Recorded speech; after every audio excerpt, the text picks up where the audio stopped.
We dive into where it makes sense. Emory Hunt, Bryant McFadden in to assess where Olave's next stop might be, and this is projection forward just to see what the talent would look like on certain teams. I want to start with the New England Patriots because there is a building growth there under a talented quarterback in Drake May. He's doing this also in the absence of an elite receiver group. Stephon Diggs has done his thing, but we know that injury has followed him in the past. The tight end group doing their thing right now, but you believe in what's there. Why not make it more? Do they push chips in the middle, and what does that look like? Yeah, they should push their chips in the middle of the table, and here's why. Your quarterback has exceeded the expectations. When you look at who Drake May has become in the midst of year two, he's been one of the more pleasant surprises at the quarterback position. And oh, by the way, he's in the midst of a rookie deal. This is where you make these type of moves when the window of opportunity is open. And the last time I checked, especially in their division, sitting at the top of the AFC East, if you have an opportunity to improve your offense immediately,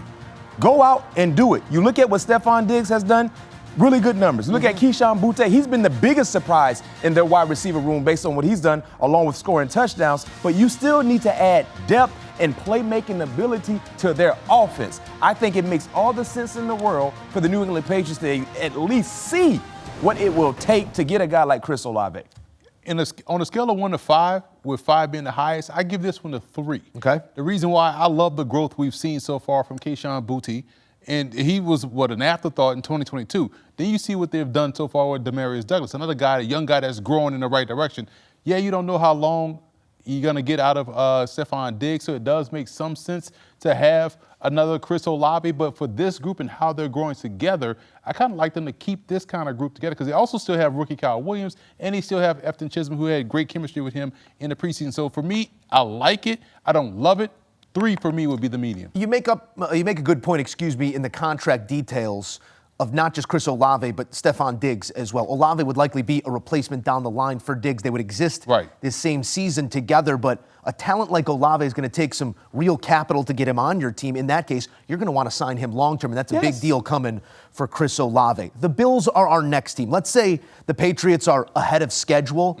The Bills are feeling like that window, it's getting smaller and smaller by the hour because of what is lacking around Josh Allen right now. They've tried to maximize in the form of Khalil Shakir, 2 tight ends, Keon Coleman, not necessarily seeing what we want to see yet in his development. Is Olave an answer for the Bills, Emory? Scale of 1 to 5, this one is a 5. Okay. Because he gives you something that you don't have currently right now on the roster. That's the deep threat. Although Josh Palmer is a deep threat guy, they haven't realized it yet and utilized him in that capacity. So if you add a Chris Olave to this roster, it opens everything up for what a guy like Keon Coleman can do in the short to short intermediate area. It opens up things for a guy like Palmer, who can now go deeper. Now you have 2 guys who can get vertical. Then it opens up everything else for your tight ends where Josh Allen can eat. So now you really utilize Josh Allen's tremendous Tecmo Bowl-like arm strength, end zone to end zone, with a guy that can go get it and track it like Olave. I agree.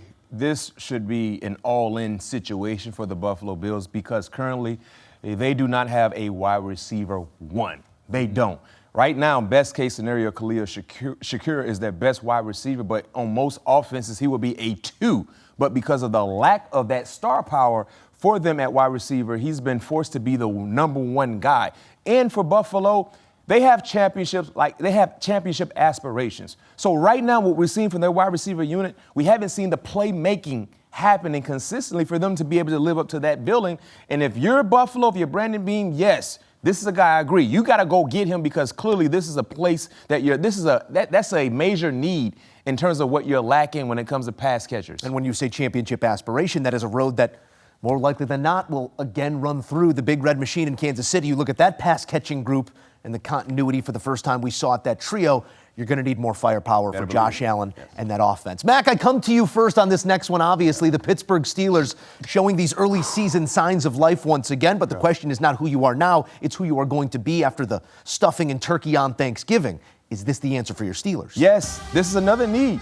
In terms of Pittsburgh, it seems like they've been trying to address the wide receiver room over the last 3 or 4 years, it feels like, in terms of adding playmaking ability. When you trade away George Pickens, you provided a missing piece in terms of playmaking outside of DK Metcalf. And if you look at what Aaron Rodgers has been doing right now without major playmakers at the wide receiver unit. You add Chris Olave with the tight end production they've been getting, along with what DK Metcalf has been doing, a healthy Calvin Austin, they can be major players in January football. There has been an issue for Pittsburgh in January football.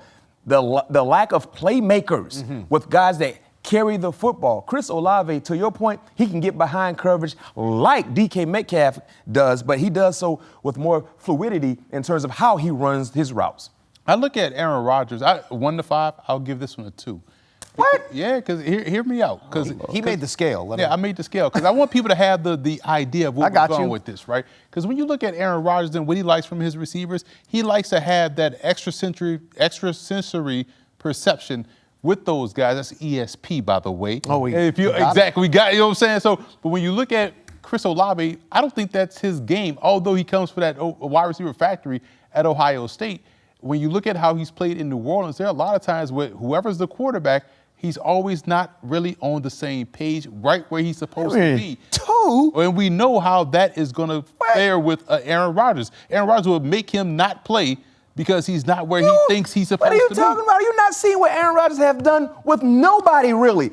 Outside of DK Metcalf, you can't name 3 notable wide receivers on the Pittsburgh Steelers team right now. But it ain't about that. No, wait, it is about that. I think what Emory's saying is he likes having one guy that he's going to force feed that football to. I'm not saying I agree with the football. You look at what Aaron Rodgers have done right now in terms of the consistency and his ability to distribute the football. He's been forced to throw to Darnell Washington. He's been forced to throw to Jonnu Smith, the tight ends, because they don't have pass catchers. Counterpoint, look at how those receivers in Green Bay looked at strict bombed when he left. All 4 of those guys. Joe didn't play for them. I'm pointing at Joe because Joe said something that was very, very important in terms of our discussion with the Buffalo Bills. When you look at the big red machine in playoff time, you better have guys that can score points because what are they going to do? And the big red machine is the Kansas City Chiefs. Did you not see what their playmakers did yesterday with a full arsenal of pass catchers? If you're the Pittsburgh Steelers, the issue for them has been the inability to score points in what? Playoff time. Yeah. And I'd just say this. It's Chris Olave. Who wouldn't love to have him? It's just... He said a 2, though, Joe. I'm not saying and if it makes sense, I understand. He just figured out I understand that. He just figured out that you know your Patriots. He just figured out we need wide receivers. Yeah. It's not 2. It's not dose. It's a deuce. It's not dose. All right, so the Patriots sit at a 3 on the Emory Hunt scale. The Bills... He said a 2. Oh, yeah, Patriots. A 5-alarm situation for the Bills, 2 for the Steelers. I don't understand that. How about the New York Football Giants? And I'd like to bring up a point that super producer Scott Riley brought up. It's different timelines right now. It is the calm and understanding of developing a quarterback in Jackson Dart, but the urgency of a head coach trying to keep his job. Where does that land on your scale, Emory? A 4, and this is because I view Olave as a 1B to someone's 1A, and we know who that 1A is in New York. It's Malik Neighbors. Now, you got to hope he regains all of the explosiveness that Malik Neighbors entails when he comes back from injury. But when you have a Malik Neighbors and Olave as a flanker, true flanker, or a Z receiver in that off coverage, oh my God, he's going to eat because he's a better version of what they already have in Darius Slayton. He's a better version of what they have in Jalen Hyatt. So it makes sense. However, now you're looking at money and retaining him contractually and what they're doing on defense because there are other needs on the secondary. But it's a great point. Right. Neighbors on a rookie contract. You can afford this right now, but if you pay Chris Olave in 3 years' time, in 2 years' time, that's going to be an expensive wide receiver room. I can care less. I can care less. Use my scale. What you got? If you're the Giants, go do it. It ain't my money. Because right now you're 2-5, and there's still a lot of football left to be played. Yeah. A very, very important week coming up with the Eagles. Who knows what happens? And even if things doesn't play out like you would like them to this season, moving forward next year in year 2 with your rookie, with your second-year quarterback in Jackson Dart, you got a healthy Malik Neighbors, you got a healthy Chris Olave, Theo Johnson, Wendell Robinson, and Cam Scatterbull. Don't forget Cam Scatterbull. You got some players to work with, man. Now you're really excited about what the future holds for your team moving forward. And you talk about paying Chris Olave, your quarterback is on a rookie deal. Your best wide receiver will be in year 3.